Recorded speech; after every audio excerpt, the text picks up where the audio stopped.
अध्याय 6 है ध्यान योग यानी मन को एकाग्र करने का योग। कुरुक्षेत्र का वही रथ, शाम की हल्की किरणें अर्जुन के चेहरे पर पड़ रही हैं। गीता का ज्ञान सुनकर वो थोड़ा शांत है, पर भीतर अब भी सवाल हैं। वो पूछता है, हे माधव, आपने योग और सन्यास दोनों की महिमा तो बताई, पर सच्चा योगी कौन है? कृष्ण मुस्कुराए और बोले, जो बिना कर्म फल की इच्छा के कर्म करता है, वही सच्चा सन्यासी और योगी है। क्योंकि केवल कर्म का त्याग नहीं, बल्कि आसक्ति का त्याग ही सच्चा योग है। जो अपने कर्तव्य का पालन करता है, पर मन में मैं करता हूं की भावना नहीं रखता, वह मुझसे एक हो जाता है। जैसे कि ये ध्यान भी तुम्हें डराने को नहीं है, बल्कि तुम्हारे मन को शांत करने के लिए है। कृष्ण बोले, मनुष्य को स्वयं अपना उद्धार स्वयं करना चाहिए, क्योंकि मन ही मित्र है और मन ही शत्रु। जो मन को वश में कर लेता है, उसका मन उसका सबसे बड़ा मित्र बन जाता है, पर जो अपने मन को वश में नहीं रखता, उसके लिए वही मन सबसे बड़ा शत्रु है। फिर बोले, जिसने मन को जीत लिया, वह सर्दी गर्मी सुख दुख मान अपमान में समान रहता है। वह आत्मा में स्थित होकर परमात्मा को देखता है। कृष्ण ने अर्जुन की ओर करुणा से देखा।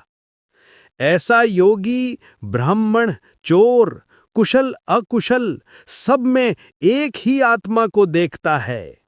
अब कृष्ण का स्वर गहन और स्थिर हो गया।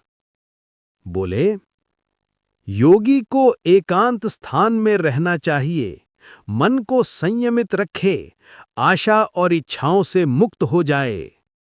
वह न बहुत खाए, न बहुत भूखा रहे, न बहुत सोए, न अधिक जागे।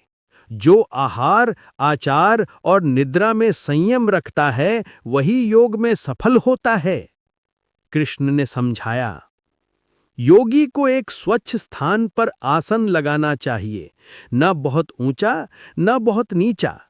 फिर मन को एकाग्र कर आत्मा में स्थित होना चाहिए, तब वह शांति और आनंद का अनुभव करता है। कृष्ण बोले, जब योगी का मन विषयों से हटकर आत्मा में रम जाता है, तब वह परम आनंद को प्राप्त करता है। वह आनंद जो इंद्रियों से परे है, जो केवल अंतःकरण से अनुभव किया जा सकता है। जो मन को वश में कर लेता है, वह अचल स्थिर दीपक की तरह है, जो हवा चलने पर भी नहीं डोलता। यह स्थिति योग की परिपूर्ण अवस्था है, जहां आत्मा और परमात्मा एक हो जाते हैं।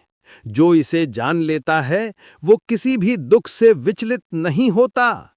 अर्जुन ने विनम्र होकर कहा, हे माधुसूदन, यह योग तो आपकी बातों में बहुत सुंदर लगता है, पर यह मन तो बड़ा चंचल है, वायु के समान अस्थिर।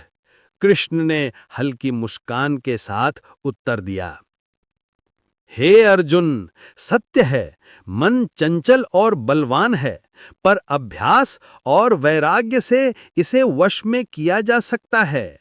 जिसका मन वश में है, वह योग को प्राप्त करता है, और जिसके मन पर वश में ही, वह योग में स्थिर नहीं रह सकता।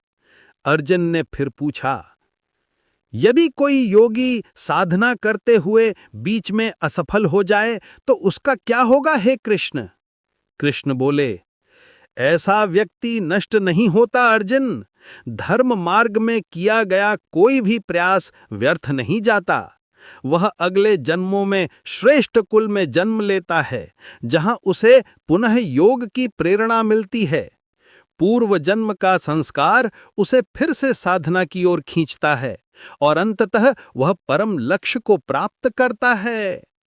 कृष्ण ने अंत में कहा, योगी तपस्वी से श्रेष्ठ है, ज्ञानी से श्रेष्ठ है, और कर्म फल के पूजक से भी श्रेष्ठ है।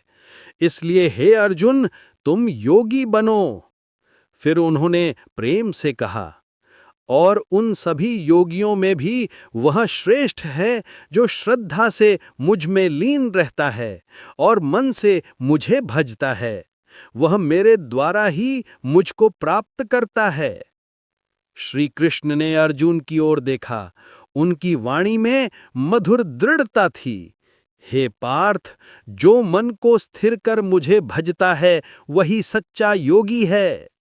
फिर धीरे से बोले, अब सुनो, यह ज्ञान दिव्य स्वरूप में कैसे प्रकट होता है, कैसे मैं समस्त सृष्टि का मूल और धारण करने वाला हूं।